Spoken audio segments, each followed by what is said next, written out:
আছে, কুসংস্কার আছে, শোষক শোষিতের চিরন্তন সংঘাত আছে। এই গ্রামেরই এক সম্পূর্ণ গৃহস্থ মুজাহিদ মণ্ডল, বয়স প্রায় 70, কিন্তু এখনো বেশ পাকাপোক্ত। আমাদের প্রকৃতির দিল খোলা লোক, সংসারে অভাব অভিযোগ নেই।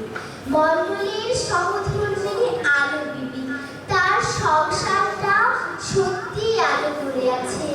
আলো বিবির বয়সও 50 থেকে 60-এর মধ্যে, কিন্তু তিনিও স্বামীর মতনই এখনো যথেষ্ট মজবুত।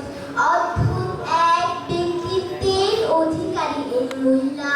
তিনি যেন মোজাহিদ আলীর সংসার ও জীবনটাকে একাই আগলে রেখেছেন।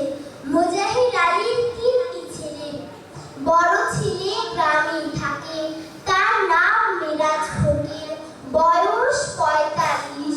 সে এই গ্রামের 2 ফকির বা পীরের একজন। বিবাহিত এক কিশোর পুত্র ও এক যুবতী কন্যার জনক। মেজ ছেলে সিরাজ শহরে থাকে, সরকারি চাকুরে, ছিমছাম সংসারী। আর ছোট ছেলে ভবঘুরে, বর্তমানে যাত্রা করে বেড়ায়। কাজী মোজাহিদ আলীর সংসারকে বড়ই বিচিত্র এক সংসার বলা যায়। চলে যাব, যেদিকে 2 চক্ষু যায় চলে যাব। এই 70 বছরের জিন্দেগিতে যদি একটা দিন সময় মতন কলকি পাইতাম। আরে জনসাধারণ, ভুক্কারাও তো টাইমলি খাওয়া শিখলা না, সেজন্যই তো দেশের কোনো উন্নতি হইল না। কই গো, কলকিটা দিবা না? দেশের উন্নতি আরো পিছায় গেল।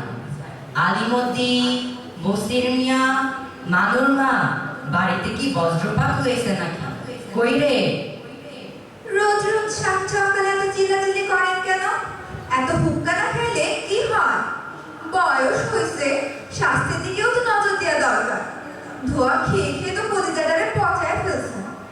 শোনো আলো বিবি, দূর কি কম, পোলাপানের মতো না নাম ধরে রাখতে বারণ করছি। বলেন কি বলছিলেন? শোনো মেরাজ ফকিরের মা, বসা কলিজা নিয়ে যদি 70 বছর পর্যন্ত চালাইতে পারি, তাহলে আরো 30 বছর চালিয়ে সেঞ্চুরি পুরা করতে পারবো ইনশাআল্লাহ। কথা সেটা নয়, কথা হলো শহর থেকে আপনার মেজ ছেলে বউ নিয়ে গ্রামে বেড়াতে আসতেছে, সেটা খেয়াল আছে? ব্যবস্থাপত্র করছেন? মনে রাখবে, আপনার শহরে বৌমা কিন্তু পাকা পায়খানা ছাড়া। কি বলেন? ছি ছি ছি ছি, এইসব কথা আলোচনা করতে না। আমি সব জানি, ব্যবস্থাও করে ফেলছি। এই নিয়ে আপনাকে পেরেশান হইতে হবে না। আর সেরা দুনিয়ার জন্য বৌখুদের বন্দোবস্ত করা হয়েছে। তোমার মেজ ছেলে তো তোমার হাতে বৌখুদ খাইতেই গ্রামে আসে। পাগল পাগল ছেলে আমার।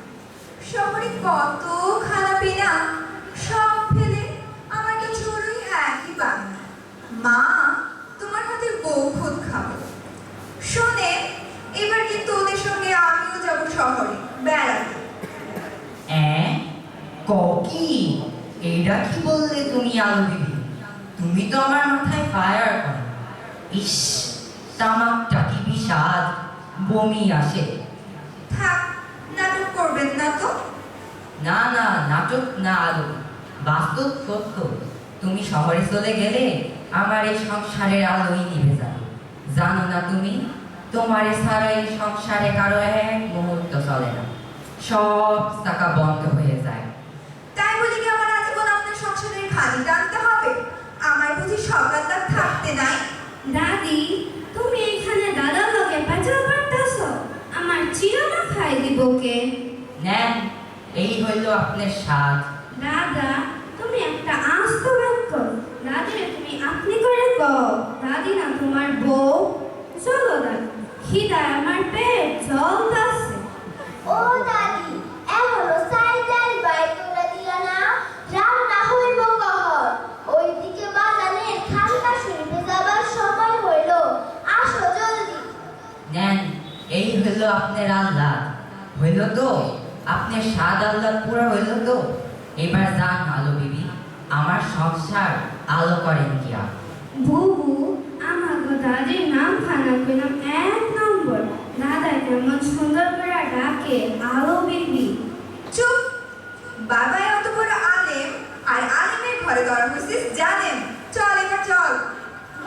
মাওলা, কে কে হক মাওলা, ওই ওই বলি চিল্লাস কেন? হুজুর আইতেছেন। খাইছে খাইছে বাজার আসতেছে। ওই বাবা জলদি পালা আয়। আজকে হুজুরের কেবলের মধ্যে খারাপ, অতএব সাবধান। চুপ! এই তুই কারে সাবধান করস? কারে?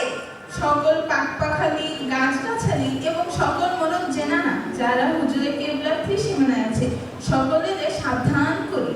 হুজুরের কেবলা বহুত গরম ফকির, সাবধান না হইলে পুইরা ছাই হইয়া যাবে সব। এই যারা, তোদের হুজুর আমার কি হয় বল দেখি।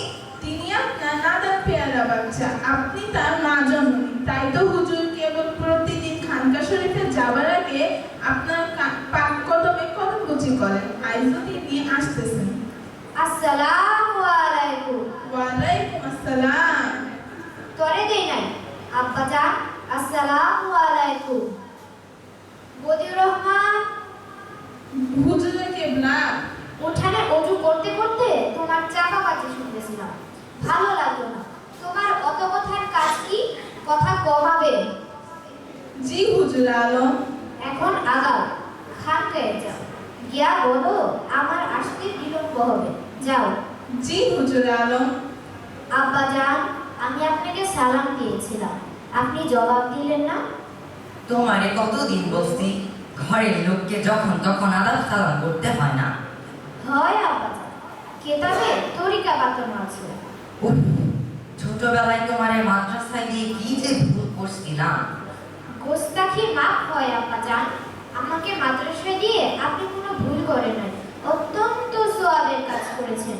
রোজ হাসরে ফল পাবেন। আম্মাজান, আপনি কেমন আছেন? কথা বলছে দেখ যেন আমি বাইরের লোক। নাউজুবিল্লাহ, আপনি আমার আম্মাজান। আপনার পায়ের নিচে আমার বেহেশত। আপনার খোঁজ খবর করা আমার ফরজ।